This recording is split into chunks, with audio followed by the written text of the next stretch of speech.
Hello, my name is Dr. Kevin Turner, and I'm an obstetrician gynecologist here in the Tri-Cities. I've worked here now 19 years. I'm a fellow of the American College of Obstetrics and Gynecology. I'm a member of multiple medical organizations, and I think the one that's most important to our discussion is the American Urogynecologic Society. I've had extensive training in my residency in urogynecology, and I will be sitting for the urogynecologic boards next year, which is a brand new subspecialty in obstetrics and gynecology. For disclosures, I have no affiliation. I'm not reimbursed by any legal firm, although I may become an expert witness in the near future. I have no association with durable goods manufacturers or pharmaceutical companies. So I got no money in the game. Well, the first thing I want to do is define the medical problem.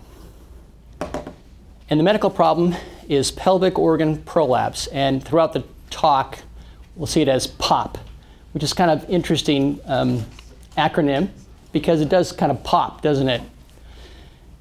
A subset of pelvic organ prolapse, at least the same causes for pelvic organ prolapse, also lead to stress urinary incontinence, but it's a separate issue and we're going to try to treat it as such. We're going to want to talk about why vaginal mesh was developed, what are all the lawsuits about, alternatives to vaginal mesh repairs, and doctor, I had a vaginal mesh procedure, now what do I do? Very simply, pelvic organ prolapse is prolapse of pelvic organs through the vagina. Very simple. Includes the uterus. If the uterus is gone after a hysterectomy, which is not uncommon for women, we call that a vaginal apex or vault prolapse. You can have bowel prolapse, we call interseal, rectal prolapse, a rectocele. The bladder is called the cystocele, and the urethra, a urethrocoele. You get some consistency there. Okay, so this is female pelvic anatomy. This is normal. Right here we have the pubic bone, and just below the pubic bone, the bladder. Bladder leads to what we call the bladder neck, which is right here, and that goes to the urethra and out. Here we have the uterus, ending in the cervix. The cervix is the portion of the uterus that juts into the vagina, and this is the vagina itself and the opening. Here we have the rectum leading to the anus. In the case of a cystocele or bladder prolapse, you see how the anatomy has changed. That this wall right here between the vagina and the bladder has weakened, and there's prolapse of the bladder into the vagina and sometimes literally out the vagina. Same thing with the rectum, rectocele. And here's uterine prolapse. Actually, we call this procedentia. And here you see the uterus has come down, but what's really important to this is the uterus is attached to everything else. So not only is the uterus being prolapsed, but you see the rectum is being prolapsed as well as the bladder. When prolapse gets very important, there's one important medical condition that needs to be discussed, and that's that our bladder holds urine. But you know, our kidneys are up here, right, where our kidneys live on our flanks. And the urine's got to get from our kidneys down to our bladder. How does that happen? There are tubes called the ureters. And when you begin to have such prolapse of the bladder, either because of procedentia in the situation or really significant cystocele, you can kink those ureters because basically everything that's falling out is attached to everything else. And when you kink the ureters, you build up pressure in the kidney, and that kidney can die. And 1 in 3 women who have ureteral kinking, they will have no symptoms as their kidney slowly dies. So that's probably the one really clear medical important issue regarding pelvic floor prolapse. It's a common malady. Women don't realize how common it is. Young women especially, they don't suffer from it. The reason it's not known very well is because no one wants to discuss it. It's embarrassing. Women feel isolated. They don't realize that they are just one of many that have the similar symptoms. The condition is caused or exacerbated by genetics, aging, childbirth. Those babies they do something. Chronic constipation. Constipation? Anytime you bear down on your pelvic floor to have a bowel movement, chronic coughing, lifting heavy objects, and actually now I think about it, I should have put that up there because I have a number of postal workers who are female lifting 50, 60, 70, 80-pound bags regularly. They frequently have problems of pelvic organ prolapse. Smoking is especially a difficult issue because it leads to chronic cough, but also smoking, of course, weakens the tissues, the connective tissue and the muscle tissues because of decreased blood flow to those areas, so it's doubly bad. And of course, one of the most important things is simply women's special anatomy. And what I want to show you here and impress upon you is that men and women are different. Now, I know you know that men and women are different, but did you know that you can tell a skeleton if it's a male or a female? How would you do that? You would look at the pelvis. This is an example of a male pelvis. And you just have to take me for my word, there's just not much space here. Not much space at all.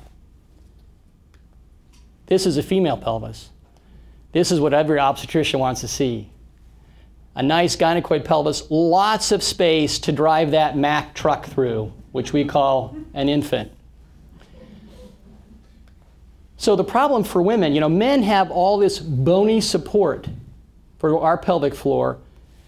Women have this huge defect in the bottom of their pelvis. It's further weakened with the vagina, the rectum, and the urethra. I want you to think of this pelvic floor as kind of like a trampoline mat, okay? Just like a trampoline mat will hold you up when you stand on it. There's nothing supporting it from above, and there's nothing supporting it from below. It's connective tissue and muscle together that make up the pelvic floor. Over time, this tissue can weaken. It's just like having a trampoline where the springs have gone, and now it's a big floppy mess and it's impossible to jump on. So what other kind of problems do women actually experience in regards to symptoms from pelvic organ prolapse? There's a chronic pain syndromes. There's a chronic dragging and pulling, a heaviness in the pelvis. Sexual dysfunction, which it can be quite significant to the point where women simply cannot perform sexually. Urinary and bowel retention, urinary and bowel incontinence, ureteral kinking, which we discussed, leading to damage to the kidneys, urinary frequency, urgency, and bladder infections, which are increased, decreased mobility, lack of exercise, and significant reduction in social interactions. Overall, a serious hit to one's quality of life. This is fairly current data in regards to the women who seek medical care for pelvic organ prolapse. 30s, 40s, 50s, 60s, 70s. You see the incidence just keeps going up and up. Here it's 11.1% in women in their 70s, which, that's a problem. 10% of the population, of half the population, 10% of half the population is still a lot of people that have this problem. But these are the people that actually seek medical care. Today, right today, at least 16% of the female population is suffering and experiencing pelvic organ prolapse, and it's believed that the true lifetime incidence is between 30 and 50%. So it's a huge medical issue, not only in our country, of course, but worldwide. Sadly, many people never seek care for it, and as I mentioned, it's an increasing problem with our aging population. It's much more common than pelvic organ prolapse. Stress urinary incontinence. Much more common than pelvic organ prolapse. As I mentioned, it's somewhat of a subset of pelvic organ prolapse.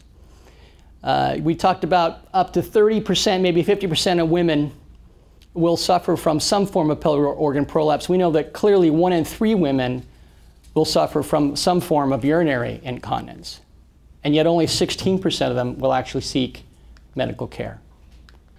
So here's kind of a description, an anatomical description of stress incontinence. You don't see with the rectocele, we don't see, there's maybe some cystocele, some bladder prolapse, but the bladder neck area, this area, and the urethra, this tissue here is has become weak. And what happens when a woman coughs or sneezes, if this is their urethra, okay, if we get this mobility, we see the urethra moving like this, and as they cough and bear down, that lower portion of the urethra gapes open and they lose urine. Stress urinary incontinence is very embarrassing. It limits social activities. Women feel like become trapped in their own homes. They have agoraphobia. And they feel sometimes that they're the only one with the problem. It limits exercise. I find that in my younger population, they suddenly, the marathon runners and people that are incredibly healthy individuals find that they're significantly limited with their exercise regardless. Sometimes they just stop doing it, which is sad because that's an important part of health. It negatively affects productivity at work and in the home. It leads to anxiety, depression, and with severe incontinence, we get skin breakdown, irritation, chronic rashes, and pain. So we want to fix these problems, so why was mesh developed? Somewhere in the 1800s and 1900s, most of the what we call native tissue repairs for pelvic organ prolapse were developed. The procedures I still use today regularly to help women with pelvic organ prolapse were designed in the early 1900s. They are successful procedures. The problem with them, though, is that they fail, and they fail fairly frequently. Repeat operations are very common. Mesh procedures were developed to significantly reduce the amount of recurrences and repeat operations that patients endured.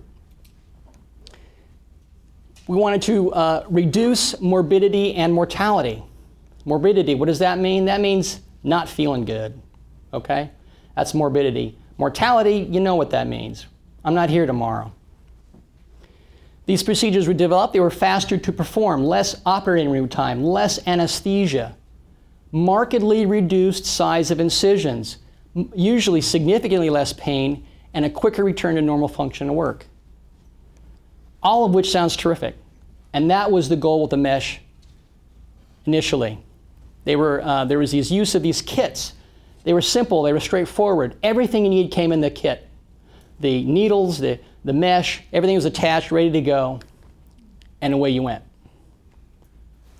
In the 2000s, after about 1999, there was an exponential growth in these mesh procedures. It was a very competitive market. You might understand why. The typical kit costs more than my surgical fee, and yet they can be mass-produced at the fraction of the cost. So there's a tremendous profit potential for manufacturers. Many manufacturers got into the market. In order to get in the market, they had to do their own thing. They had to use a new patented method, a new technique, a new needle, a new shape of the mesh. And they each had their own version of mesh. And initially, data was good. They seemed to be highly effective. And initially, there were good satisfaction reports. The problem was, many of these reports were from 3 months, 6 months, and almost never, no more than 9 months after an operation. So long-term studies were lacking, significantly lacking, before these mesh procedures were pushed onto the American market. Here we see just different types, versions, shapes of mesh. Okay, so what's with all the lawsuits? One of the problems is with surgical skill. The initial adopters of these procedures were experts. Okay, these are the cutting-edge individuals in the world who design surgeries. They design the kits. They design the type of mesh, the shape of the mesh, where the mesh would go. These are experts in the field.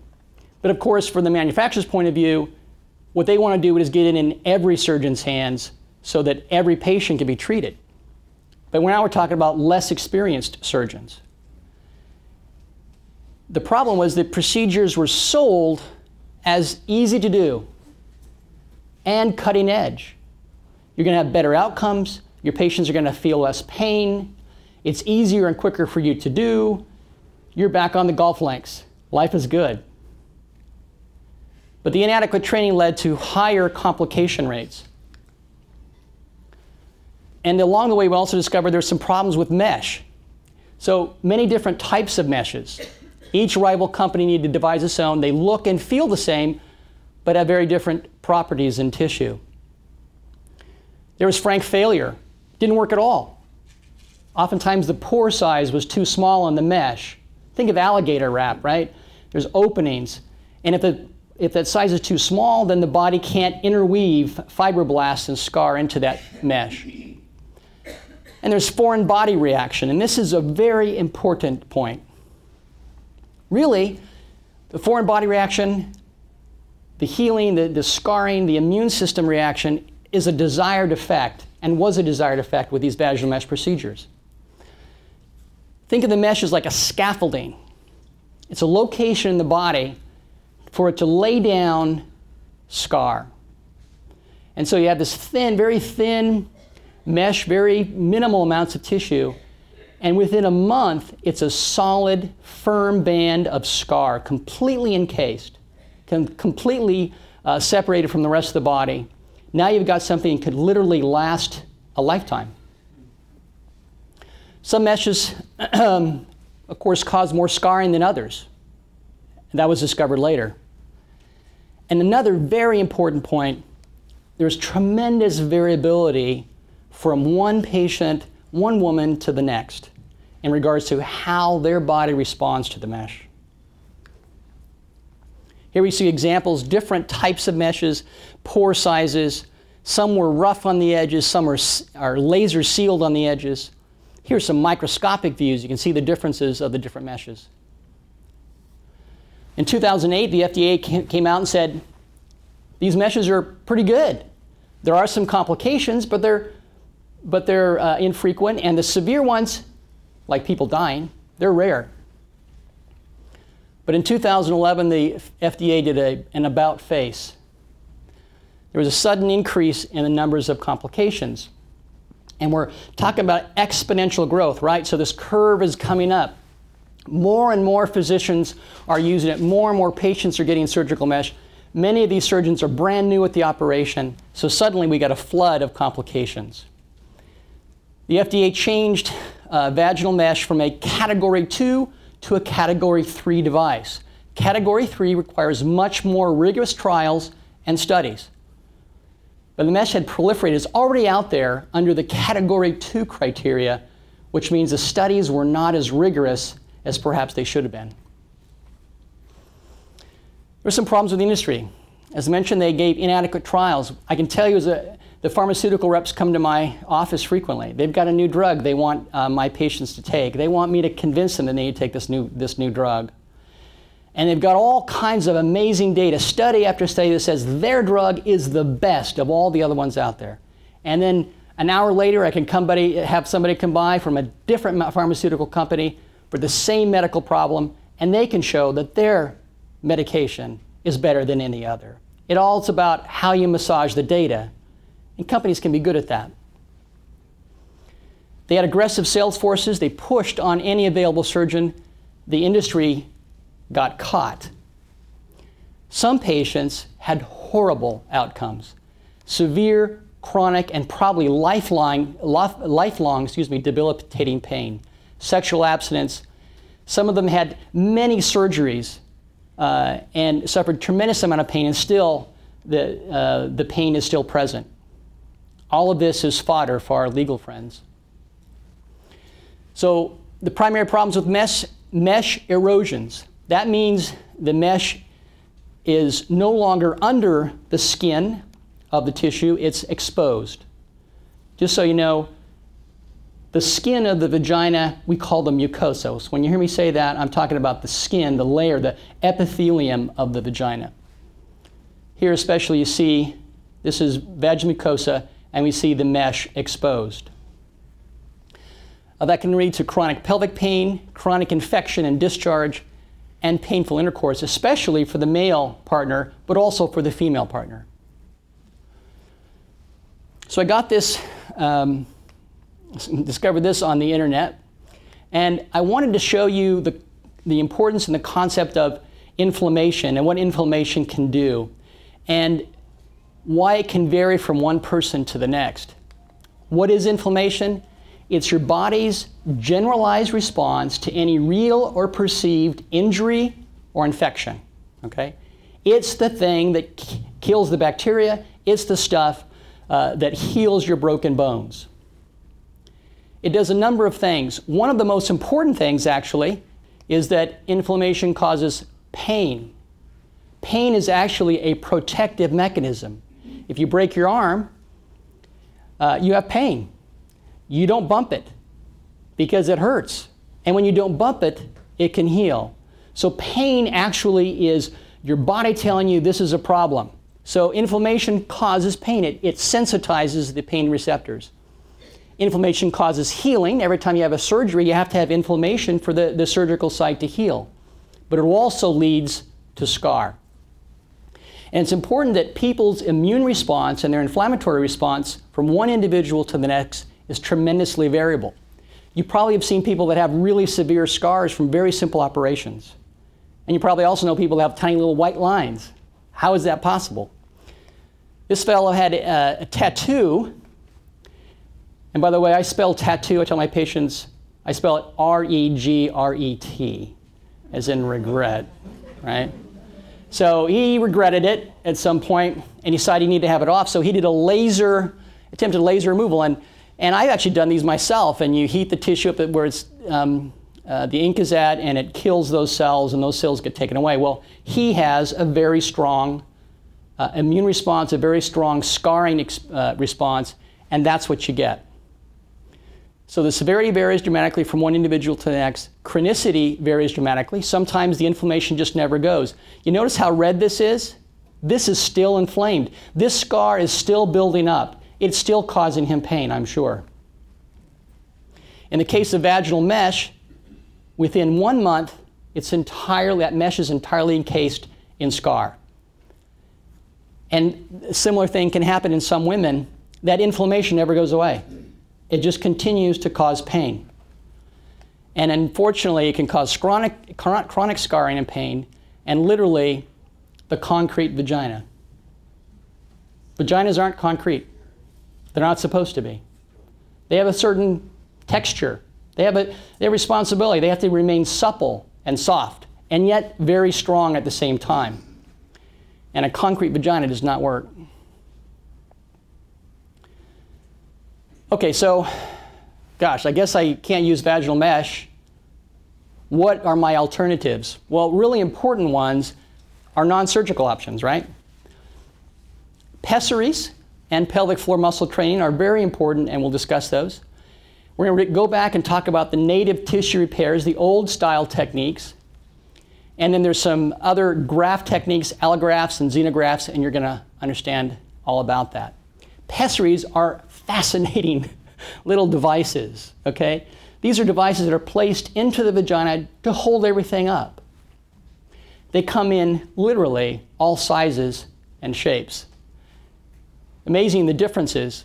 Here we have an incontinence dish, inflato ball, donut, Gellhorn, cube, double cube, all of which have some increased or decreased success. And actually the reason there are so many different shapes, it seems like some women just don't go with one. You have to try different things in order for it to work for them, if at all. The problems with pessaries, though, they come in two sizes. Too small and too big. If they're just a little bit too small, they fall out. Rolling down the sidewalk, embarrassing. If they're a little bit too big, once they're in there, you never want to take them out, right? It's uncomfortable. They can cause chronic vaginitis and infection because they're a foreign body in the vagina. And women who are elderly, who are postmenopausal, their vaginas are thin, and they can also lead to significant erosions. They need to be regularly removed and cleaned. They interfere with sexual activity. So many women who are sexually active just say, look, I don't want to have to deal with that. I'd rather do surgery. But it's important to remember that they can and do work for many women.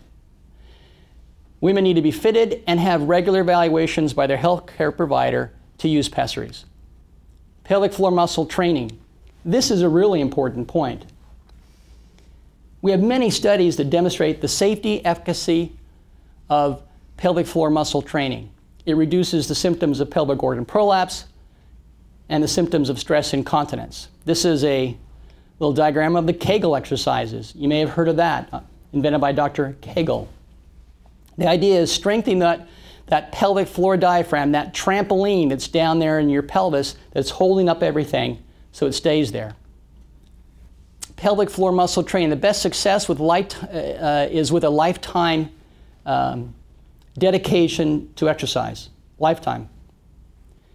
It will reduce the need for original surgery. Some women will never have to have surgery if they were to do regular pelvic floor exercise. And probably, I think even more important, if they do have surgery, it's going to help significantly reduce the possibility they'll need it again. In addition to reducing the symptoms of pelvic organ prolapse and reducing the chance you'll need surgery, it actually can improve the enjoyment of sex for both the man and the woman. So it's got big benefits. So what's the problems with it? Well, you need to understand how to do the exercises properly. Many women don't do them quite right. They think they're doing Kegel exercises, but in fact, they're not. They're strengthening their lower abdomen, for example. And probably most important, almost nobody sticks with it. A very, very small percentage of people stick with doing their Kegel exercises. And to be honest with you, while they make a significant difference, reduce chances of surgery and recurrence, they're not going to completely eliminate the need for surgery. There are physical therapists that are experts in the pelvic floor. You might not have known that. Think of physical therapists when you break your leg or you get a hip replacement. They're going to help you learn how to walk and how to strengthen those muscles again. But pelvic floor rehab is a very important function that physical therapists can provide. They can do multiple different things: tissue massage. They can help align the pelvic girdle. They identify the muscle groups that need to be worked or to relaxed. This is some of the equipment they use. They use biofeedback techniques. When you do a Kegel exercise, I want you to think of these pelvic floor muscles. They're in your pelvis, right? And when you contract them, how do you know you're contracting them? You can't see them. You can kind of feel down there. It's not clear. We don't have those connections sometimes between our brain and those pelvic floor muscles, but that can be trained. And that's what the idea behind biofeedback. The problem with physical therapy and pelvic floor rehab is it can be expensive, and almost every insurance has a limit to how long you can go. So I'm more interested oftentimes in seeing the rehab specialist evaluate my patient and then get them on a training program that they could do at home. And there are some new things coming out that are going to help that. This is called the Intone. We have this now in our practice, and it's a device that's placed in the vagina. And when this little connector is turned on, this very pleasant British woman comes on, actually, and tells you when you need exercise. Now exercise, now contract, now relax. And it goes through this whole process. The total process takes 12 minutes.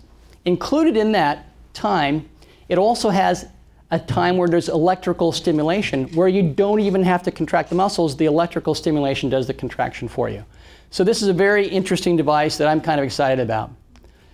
These are balls that have been used for thousands of years. When we place balls in the vagina, and if you walk around with them, they're going to fall out. But if you keep your pelvic floor muscles contracted, you strengthen those muscles.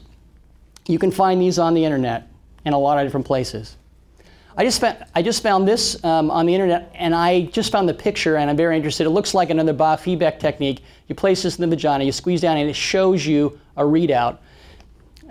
Should have mentioned right here, you see those, that's a series of lights, and so when a woman contracts, you can actually see she's doing the right thing because these lights will run up. So you get a sense of, I'm doing the right exercise, I'm making those lights move.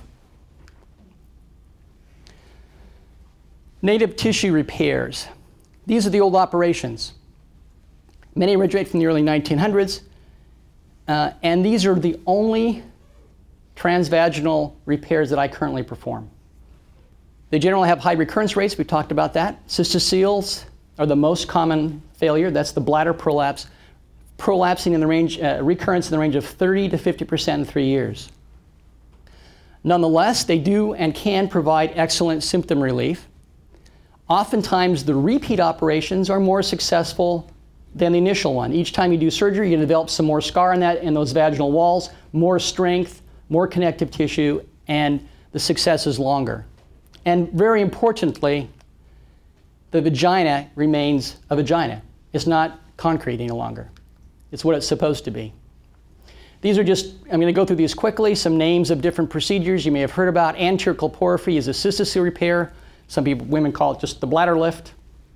Posterior colporrhaphy is the rectocele repair. Vaginal vault suspension. These are some procedures performed for that. The sacrospinous ligament suspension, McCall's coloplasty. All different procedures done primarily with the native tissue and sutures, sometimes permanent sutures, most of the time absorbable. Here's how they work. You make an incision in the vaginal tissue where the prolapse, you see that bulge right there. You retract the mucosa, the skin, and then you suture in tissues from the side, the strong tissues from the side, to pull those tissues together and push that bladder up. So for example, if this is a prolapse, if you will, when the prolapse occurs, the weakest location in that prolapse is in the center. And so what we do is we take sutures and we pull that tissue up, like vest over pants, and that brings things up.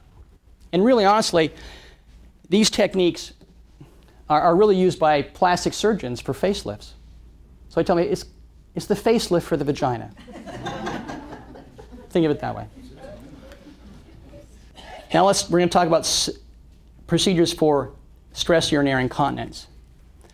The old style stuff, this is stuff I did when I was in my residency in the 1980s. These were very morbid procedures.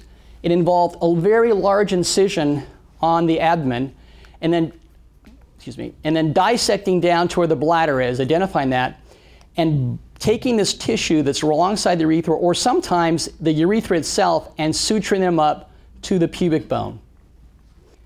Various names: Marshall-Marchetti Krantz, or the MMK, the Birch retropubic urethropexy. And this one in particular was sort of the gold standard for many years as far as the best procedure to help women not leak urine and last the longest. But they had a huge incidence of urinary retention. It was a big problem initially, and they still failed. Even the Birch failed. If you got 3 to 5 years out of it, that was good. So people also tried transvaginal repairs. Rather than making a big incision on the belly, we go through the vagina. These were, of course, the advantage of being less morbid. Such procedures as the Kelly plication, the Roz procedure, the Premarin procedure, obviously names of physicians who invented them. But the incredibly frequent failures. Sometimes even the original procedure didn't work at all. So typically not good options. This is an autograft.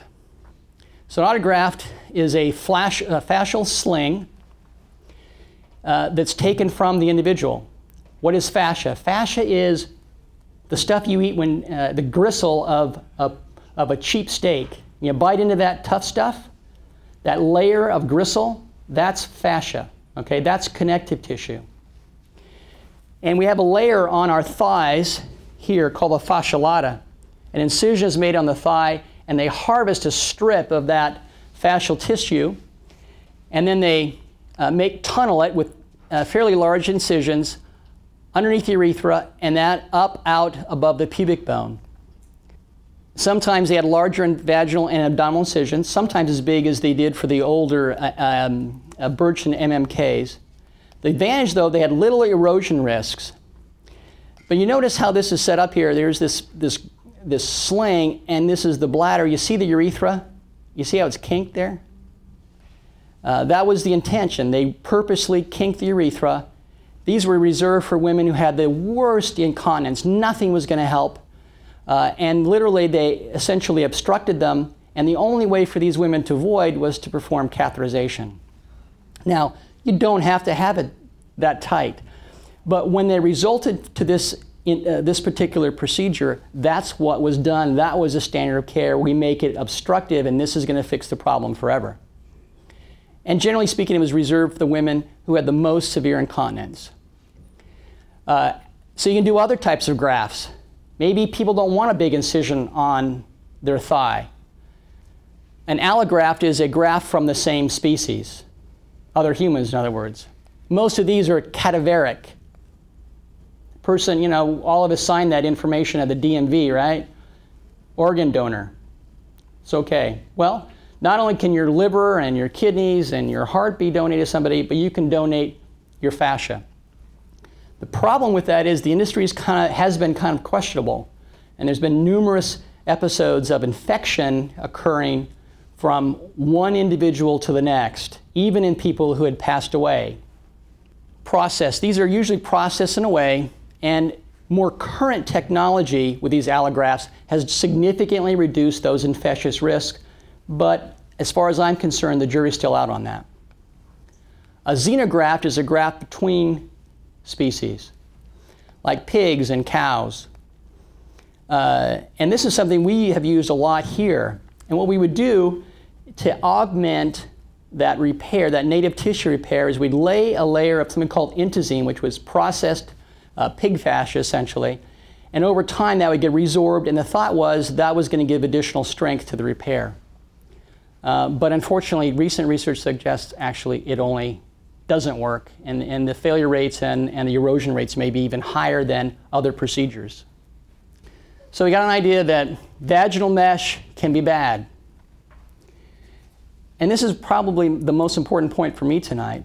When I look at all of these ads on the TV and on the internet, I had a patient come in about a month or two ago and said that her 13-year-old daughter had a phone call on her cell phone from an individual saying, "Have you ever had a vaginal mesh procedure? Because if you have, you can call this number and talk to, you know, Dewey, Cheatham, and Howe, and we can fix your problems." So, fascinating. The problem I see is that we're throwing the baby out with the bathwater. The vaginal mesh repairs, we're repairing the entire vaginal wall. Those have problems. And at this point, until we have better research and we have better techniques and better mesh, I would tend to avoid those if at all possible. But the mesh slings are different for a number of reasons. Mesh slings are simply safer than almost any other procedure for stress urinary incontinence. Of course, that's assuming that you're working with people who have experience and are good surgeons. They lead to small to minuscule incisions, have a quicker recovery, much less urinary retention. Most of my patients that have a mesh sling, they're gone the same day. It's a same day procedure. They're in for a few hours and they leave, and they're urinating immediately. They have excellent long-term cure rates. There's cure rates of 90+% now 11 years out from the mesh procedures, unheard of for stress urinary incontinence. It's important to know that the mesh is tucked behind the pubic bone, so it's kind of out of the way a little bit, so less likely to cause painful intercourse and that kind of thing. Generally, it's simply a better mousetrap, and it would be a travesty of justice if all of these lawsuits for vaginal mesh ended up we had to throw out all of the mesh slings. Everything has its disadvantages. Mesh, of course, is still mesh, and the mesh slings are mesh. You can still get the same foreign body reactions, the pain and the erosion, but much less mesh, much less. Problems are much more easily managed, and in most cases, there's simply nothing better than a sling. This is called the TOT, transobturator drape. This is the obturator frame on either side. You see this hammock of mesh that underlies, this is the urethra, comes right around. This mesh gets scarred in place. A firm band to support that urethra does a super job. Names Miniarc, TVTO, or some of the ones used. This is a TVT, same concept, only the mesh comes out above the pubic bone, down and around the urethra, and back out. It's better for women who have weak urethras. But it does have increased injury rates, and if your surgeon is going to do a TVT for you, make sure that this surgeon is doing these fairly regularly. TBT Exact, Spark, these are some of the names of the kits for that. So we pushed this whole thing on. He said, you know, less mesh is better. Mesh is good in the right situation, but the smaller amount of mesh, the less significant problems we have. So this is taking that to the extreme. They now have developed some mini slings. They are, you know, significantly less safer, often performed in the office under local anesthetic, but they have significantly higher failure rates up to this point. This is called the Miniarc. I personally have never done these types of procedures. We just have a new physician that started with our practice who has done a lot of them, and that's what he prefers to do. Mostly because I was not enamored by these high failure rates, and I have such good response with my Monarchs. But it's something that I may be looking at in the future. What should I do if I've had a vaginal mesh procedure? Well, if your procedure is working for you, don't do anything. Great. I mean, it may last your lifetime. But see your surgeon, and this is the surgeon that did the operation. If you're experiencing evidence of failure, the symptoms are coming back, general pelvic pain, painful intercourse, painful walking, or persistent vaginal irritation or infections. What should my doctor do if I have a problem? Well, the number one and most important thing for your doctor is they shouldn't be knee-jerk in their response. Well, let's just cut it out. If it's causing you a problem, let's just cut it out. That's the wrong approach. Mesh problems can be resolved without repeat surgery, and that's an important point. When this mesh gets incorporated into the vaginal tissues, it is so firmly scarred in place that in many cases, to excise the scar, you have to take all the vagina out almost. What happens is many women will get repeat operations, small areas of it were taken out, let that heal over, take out some more. Very morbid, very difficult operations to perform. If you can avoid doing the surgery, that's a better thing. Things like estrogen, which helps the vagina heal and become more supple, physical therapy and tissue manipulation, pelvic floor exercise, and something I've used quite a bit in my practice and had a tremendous amount of success, immune-suppressing steroid injections. You inject the areas where the inflammation is present, and that melts that inflammation away, the pain goes away, the patients are fine. I tell my patients I've never to date had a mesh sling problem that I couldn't ultimately resolve. If surgery is required, make sure that you're seeking the most skilled surgeons and that they're planning to take out a small amount of mesh and through a simple incision. But you should get a referral to an expert if you're having severe pain or dysfunction, the concrete vagina, where large areas of the vaginal tissues are involved, and if a large amount of mesh is to be excised. Honestly, I don't want to do these procedures, so I would refer those out to experts. And know that multiple operations may be required to fix the problem. Conclusions. Vaginal mesh procedures were an attempt, a legitimate attempt to improve the health and well-being of women. Many women have undergone successful life-improving procedures. While there are many lawsuits out there, it's important to know the majority of women still have had successful vaginal mesh procedures and are doing fine with them. However, for some, they have caused greater disability than the original defects they were supposed and designed to treat, unfortunately. Adoption of vaginal mesh procedures in the United States occurred too quickly, too aggressively, and inadequate studies looking at complications.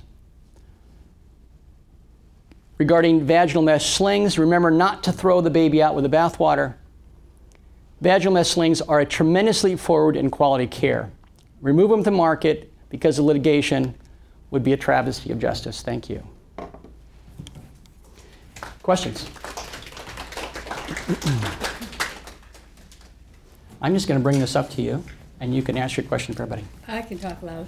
Okay. You use the term erosion. Yeah. Can you define exactly what that is? So an erosion would be, so the mucosa of the vagina, the skin of the vagina, you can actually see, sometimes not see, but you can clearly feel the mesh in the vagina. And typically, I call it a true erosion. The industry prefers to use extrusion because it doesn't sound so bad, but if I see the mesh, I'm going to call it erosion. Sometimes they'll have people... So the scar tissue doesn't fully encase it? That's, I guess, a correct statement. That's absolutely right. And that's the reason for that is that it can't. the mesh is beyond its ability to come around and circle around and cover it over. It's got to be under the mucosa in order for the scar to form. Because the term erosion implies that there's something there that's being worn away. You know, like when you erode a riverbank. Right. And so that's why I'm confused about what it means in this context. Yeah. So there's a spot where the mesh is where there is no vaginal mucosa. Okay. There's a defect there. Many women sometimes don't even know they have it. I've had patients that have had erosions of their slings. They don't even notice that it's not a problem. They don't have pain, but they come in because their husbands are unhappy. Because a little piece of sandpaper in there. It's very uncomfortable.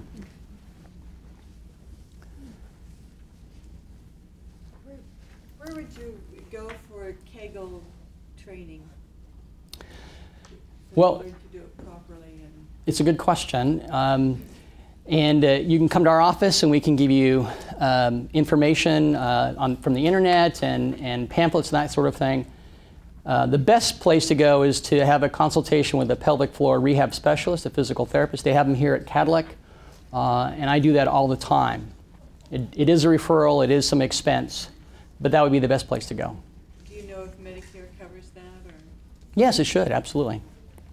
But along those lines, I was always told that if you can move that muscle that stops the flow of pee, that's a Kegel, that's the muscle you're contracting to do a Kegel.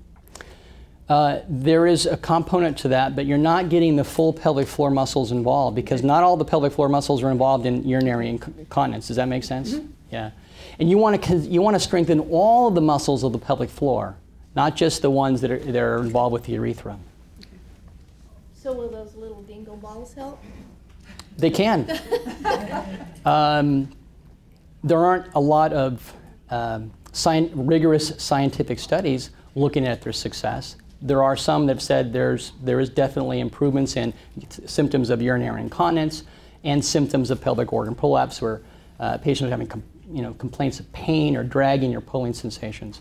It's important to know that, however, once the tissues, like I showed that procedentia case where the uterus has fallen all the way through, you're not going to be able to get that back in with surgery or with exercise, excuse me. That's got to be done with surgery because your connective tissue has basically weakened and stretched out.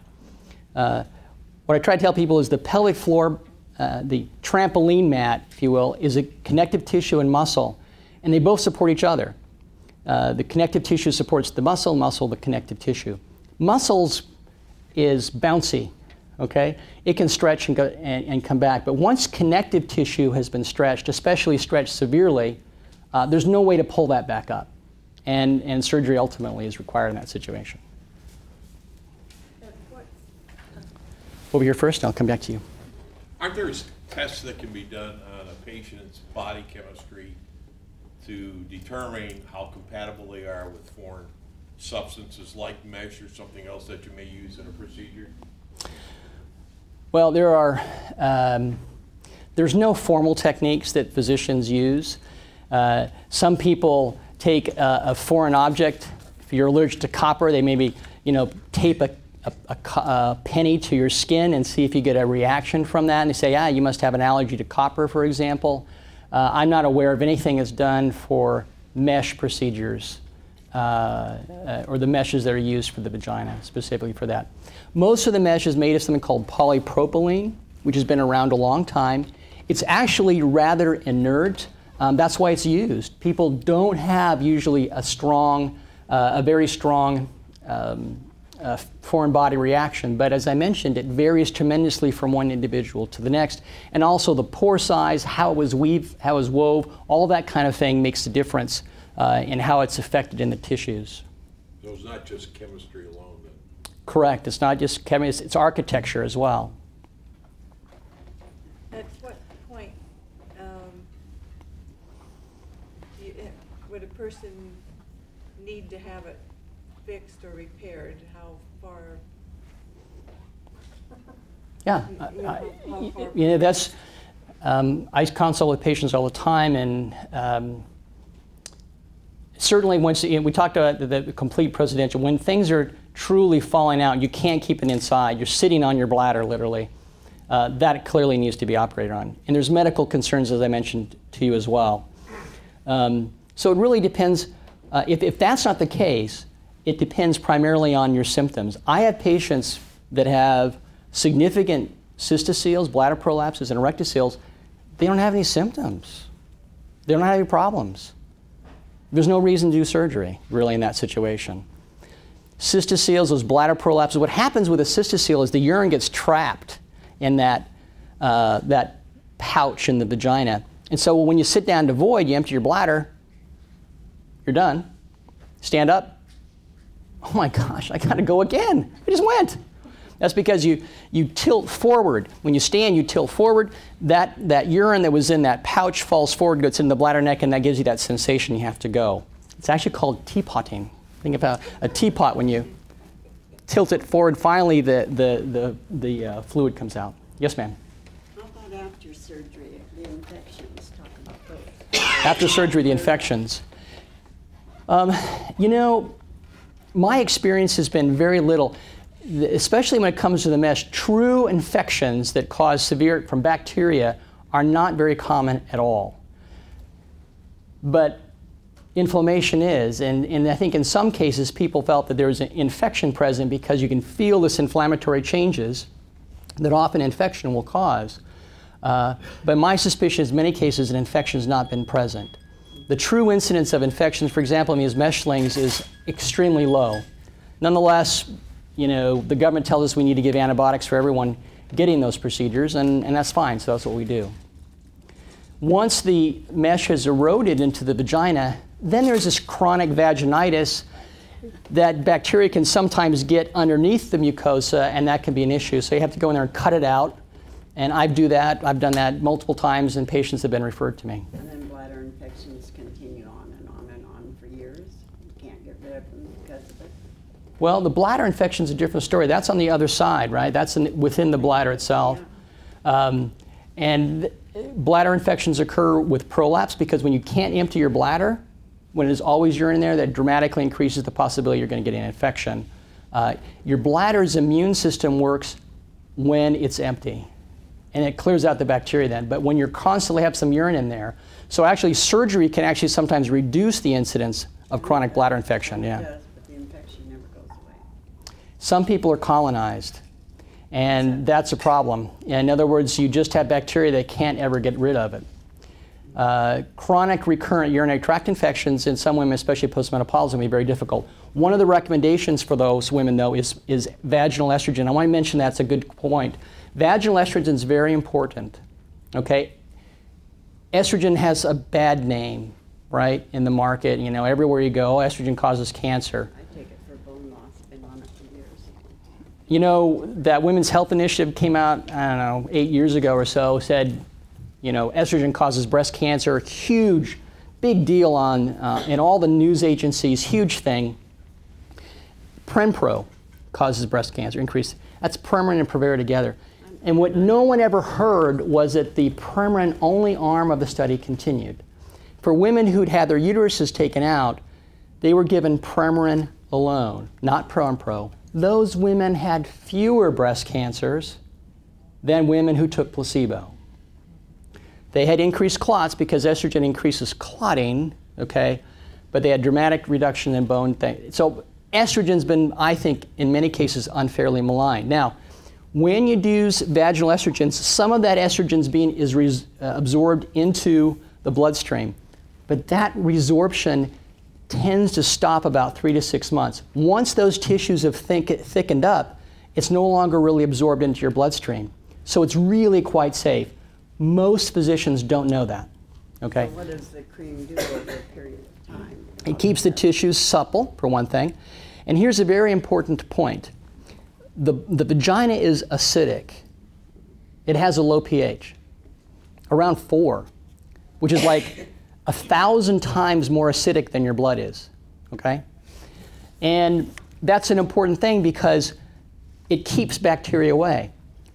Very close to the vagina is the anus. It's got some bad guys there. Coliforms, E. coli, Enterococcus, Pseudomonas, all kinds of nasty guys. They want to go anywhere they can. They would love to be in the vagina, okay? When you have a low pH, though, it keeps them away. And it promotes the growth of the good bacteria. the flowers rather than the weeds. That's lactobacillus. Lactobacillus, cousin to acidophilus. Acidophilus is what you get in yogurt. These are good guys. They produce acid, they like acidic environment, and they keep the bad guys away. When you lose estrogen postmenopausally, it goes away. And if you start using estrogen vaginal cream, okay, the pH becomes restored, the pH drops, and you no longer get those coliforms. Because what happens with bladder infections, it's the coliforms, it's the E. coli that come into the vagina, reside in the vagina, and then it's just a hop, skip, and a jump into your bladder. Even if you're on Premarin. I would do it even if you're on Premarin. That's absolutely correct. Because remember, it's important to understand, when you take those pills, it's as low a dose as people can get to make it effective. And you're not getting the amount of estrogen to the vagina, because the vagina, those tissues need estrogen. That makes them absolutely the most healthy. So yeah, I would still recommend vaginal estrogens for women, especially who have chronic urinary tract infections. Also, acidifying your body. Taking extra vitamin C every day can reduce the incidence of recurrent urinary tract infections. There are lots of things, unfortunately, that physicians don't recommend that they should probably. Yes, ma'am. I have 2 more questions. Is there a difference in efficacy between Premarin and a cream that's compounded at a compounding pharmacy to be the same kind of thing? Premarin is conjugated estrogen, so the estrogen molecules are linked together. Okay, and then the body kind of breaks those down eventually. The reason Premarin was started as a medication is because it lasts longer in the bloodstream. Natural estradiol, which is what your body produces, is produced from the ovaries and then quickly eliminated, but it's constantly being produced and replenished. When you only want to take 1 pill a day, you want something that's going to last a long time. Vaginal estrogens, we have 2 main pharmaceutical options. There's Premarin cream, which is the conjugated estrogens, and then there's estrase cream, which is estradiol, which is the same estrogen that you get from your ovaries, essentially. And most compounding pharmacies will do estradiol. Sometimes they'll add estriol and different estrogens, but the most important one, again, is estradiol. So that would be equally effective? Yeah, when it comes to the vagina, it's equally effective. Okay. And then the other question is, you said that having a prolapse of various types could affect exercise. Does that mean that if you have a prolapse, if you are a jogger or if you do a lot of working out, that you shouldn't do it because it'll exacerbate the problem? Heavy lifting is the big issue. So, women who are, let's say, weightlifters, they're going to have prolapse problems very commonly. Working out in general is a good thing. I mean, routine running and jogging and all, it's not going to be a problem for women with prolapse, that's going to increase your chance of getting prolapse. It's heavy lifting. What if you already have one? If you already have one, it's important to stay active. Because prolapse symptoms cause pain when women move, when they work out, they lose urine, and so that limits their activity and their exercise, sometimes mostly because of embarrassment. But it doesn't necessarily make the symptoms worse, it just makes the exercise worse, so then they do less of it. Okay, so it's not necessarily going to exacerbate Correct. the prolapse as long as Correct. you can live with it Correct. whatever else is going on. Heavy lifting, chronic coughing, constipation, smoking, these are things that we can do in our lives. I mean, we were born with genetics. Some people just have incredibly strong connective tissue, and others have really stretchy connective tissue. You can't do anything about that. But the things you can do, avoid chronic cough, avoid chronic constipation, smoking, and those things, and heavy lifting that makes that problem worse. I was also told that obesity can contribute to the problem, or to make you more likely to have Yes, obesity can certainly cause, because you're getting more weight, more pressure pushing down on the pelvic floor. Yes, ma'am. I don't know if you can answer this question or not. If you have prolapse, and if you would like to have this surgery, is it an elective surgery, or is it something the doctor says you need this? So I try to tell that to my patients. I try to give them the idea that this is an elective thing, and the reason we're doing it is because you want it, because we want to help you with your symptoms. That's elective, okay? Once you get the procedentia, the complete prolapse, you now have moved past, well, it'd be nice to do, it'd help you with your symptoms, like you could be injured, this can injure. You can just see how everything's being pulled and stretched and pinched off. Not a good thing. You reduce blood flow to the areas, to the tissues, is just generally not a good thing. Okay. It's, I mean, and people just can't stand it. It's absolutely miserable when you get that much prolapse. Exactly. Yeah. But if it's considered elective, at what point does insurance start covering it? Yeah, well, it's not elective like, let's say, cosmetic surgery. We're talking about facelift. We're talking about the morbidity and mortality issue. Okay, when we say it's medically indicated, medically necessary, we're talking about reducing mortality risk. Electively, we're talking about because of morbidity. I mean, you can just be miserable if you want. You can just have pelvic pain. You can leak urine all the time if you want. I mean, that's okay. It's not going to kill you. And honestly, I have women that don't have a problem with that. Well, I leak urine some, you know, no big. I wear a pad, no big. I got my Depends. I'm okay with that. That's all right. Is it typically covered by insurance when you do it? Yes. Okay. So insurance can cover problems for mortality. We all agree with that. Cancer, all that kind of stuff. But also for morbidity. And honestly, most healthcare is not about mortality. It's about how we actually feel today and improving the quality of our lives. Yes, ma'am. Well, I had a sling about 4 years ago, and it fell out, like 4 months after. They repaired it. Actually, they didn't repair it. They just took out what they could because you could feel it. I had an MRI last year that showed a cyst on the urethra that they're not going to do anything about. So I think I need to come see you. Happy to come see you. I'm happy to see you. I don't know that I can fix your problem. It sounds like you have a diverticulum, is that right? Not sure? No. If you didn't hear this nice lady, she had a mesh sling that failed and they had to excise a portion of it because it was pelvic. Can you still feel it there? Is it still in the way? Is it still a problem for you? Is it causing you pain? Yeah, it does on my right side. Well, that's a problem. So what I do, as I mentioned before, the first thing I do the injections. Because pain is usually from inflammation. And if we can reduce the inflammation, then the pain goes away, we're okay. I mean, these procedures work. I mean, they really support things. And that's it'd be sad to take out all that support if there's other ways of fixing the problem. But what's in there right now, they didn't take it all out because it's already grown I understand. into my body, I'm sure, a lot of it. So you're saying put steroids in to stop the inflammation? And we're talking about immune suppressing steroids, not the stuff that's going to pump you up, right? Right. So immune suppressing steroids, injections in that area. When you say that the mesh has gone into your body, I mean, it hasn't traveled anywhere, you understand that, right? It's just scarred in that one location and it's not going to go anywhere. Right. And it's probably very firmly scarred. So I'm like a cement or whatever, concrete? Well, in that, wherever that area is at, you might, I mean, if you, well, I don't know, I haven't examined you.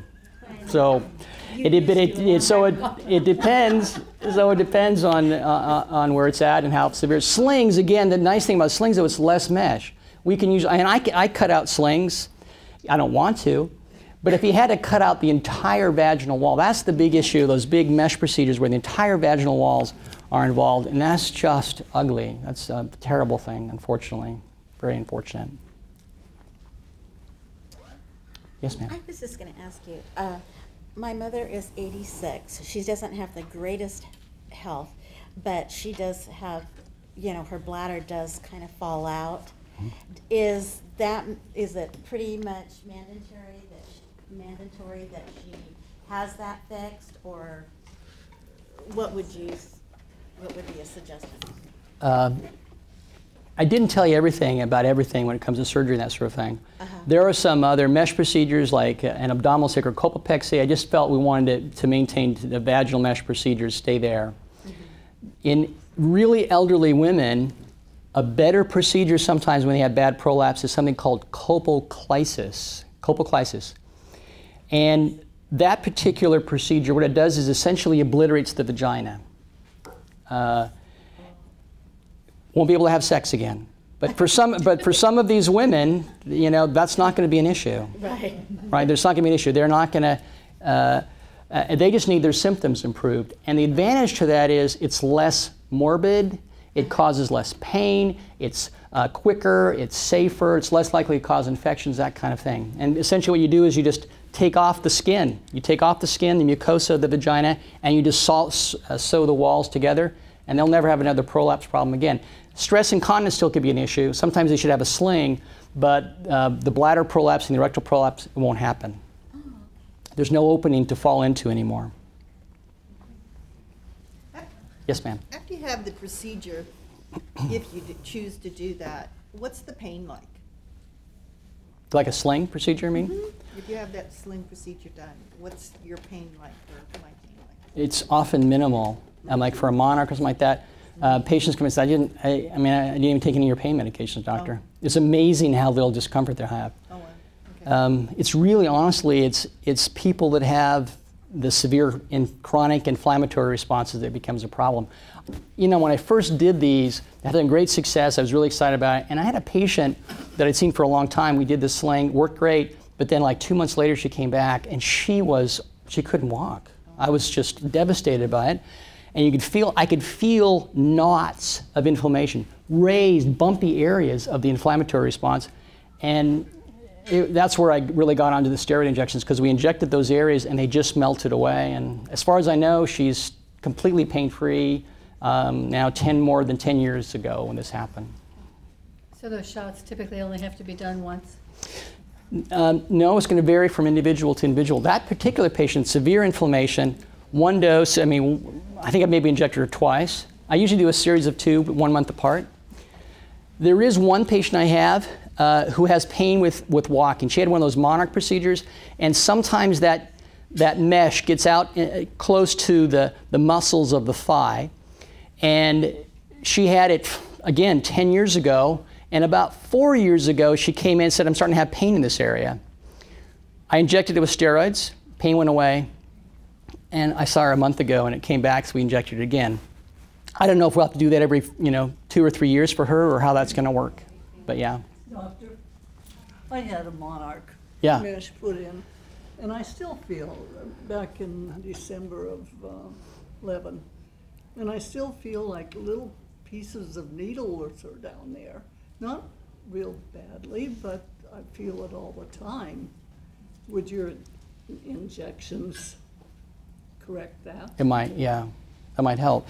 I would need to take a look at that, but very possibly. I mean, do you have any erosion? Do you feel the mesh at all, or you'd have pain sensations, pinpricks? Just the sensation, even when I wipe after urinating, I can feel. It feels like maybe it's going to snag on something. Yeah. I mean, it's just a weird feeling. Have you been to a physician and said, what's going on down there? I saw him twice after soon after the surgery, just post-surgical. I haven't been back in the last year or so, no. Just been enduring it. Well, as a plea, if you have a surgeon's done your care and he's in your community and, you're not happy with the result, I've got pain or whatever, my strong encouragement is you go at least see that physician at least once or twice, go back to them. Get as many, second opinions and third opinions, or leave the community and see it, get other opinions. But it's important for that surgeon to know what's happening to you. Right. If I have patients that, I don't do those vaginal mesh, the big vaginal mesh procedures. I did a particular procedure called Proxima about 3 years ago for 2 months, just 2 months. And I had, almost every one of those patients had erosions that were significant. And so I abandoned that entirely. We just do the best we can. I always avoided those mesh procedures because I didn't understand why there was too little studies done. They seemed dangerous to me. They seemed to be pushing them too hard. And when this one came out, it was tension-free. There was all these advantages to it. I said, well, I'll give it a try. And actually, that one's now been pulled from the market, believe it or not. Well, my sister had the same Miniarc put in years before I did. She doing fine? No problem at all. Right. So, So it's kind of managing those problems. And what I want to encourage you to think of, there may be things we can do as the injections, vaginal estrogen, something like that may take your symptoms away. And then it's still working for you. And you don't have the symptoms. That's what you want. But I still am losing urine. It never did correct that problem. Okay. Even after and it's important to remember that there's multiple causes for urinary incontinence, okay? Not just stress incontinence. There's urge incontinence, there's intrinsic urethral dysfunction. So it's also possible you may have other types of incontinence, or it just may have failed to begin with. I don't know. Exam would help, though. Yes, ma'am. Did you say that you prefer the TOT Yeah, the reason is simply that it's safer. It's really interesting that it was some physicians in France that developed it. It was just like totally thinking outside the box. As gynecologists, we never go to the obturator space. There is a large artery, nerve, and vein that passes through that space, and that's considered, as one of my former partners called, the boho zone. Don't ask me what the boho zone means, but it was bad. You never go there. So when I heard about this curved needle that I was going to push into and through this obturator space, freaky. Absolutely. But where we're placing that needle is not where that artery, nerve, and vein, and the incidence of injury to that vascular bundle is exceedingly small. And that's it. That's the only thing you can really hurt in that area. You can have the inflammation that can cause pain, but there's really no major organs that are going to be damaged. When you do the TVT, however, urethral and bladder perforations are fairly common. Most of the time, those are going to be recognized and just corrected. We always look and make sure we're in the right spot. But also, when it comes to deaths related to slings, that's where they came from. People that didn't really know what they were doing, and they went a little too deep. People that are obese and they have penises, okay, got a penis. Well, sometimes you got bowel in that penis. And if you just bring that old needle right through there, and you might just go right through the bowel. So there's bowel perforations with mesh, large blood vessel injuries with the TVT. So I do TVTs. But I try to select to those patients that need it. The patients that have had slings and it's a recurrence of a problem. Maybe this nice lady here, maybe she'd be a TVT candidate because she never got any improvement in her symptoms. Or with testing, we can test how strong that urethral sphincter is, and if it's particularly weak, then the accepted procedure is that because it seems to do a better job keeping people continent. Thank you all. Really happy. Thank you for coming out.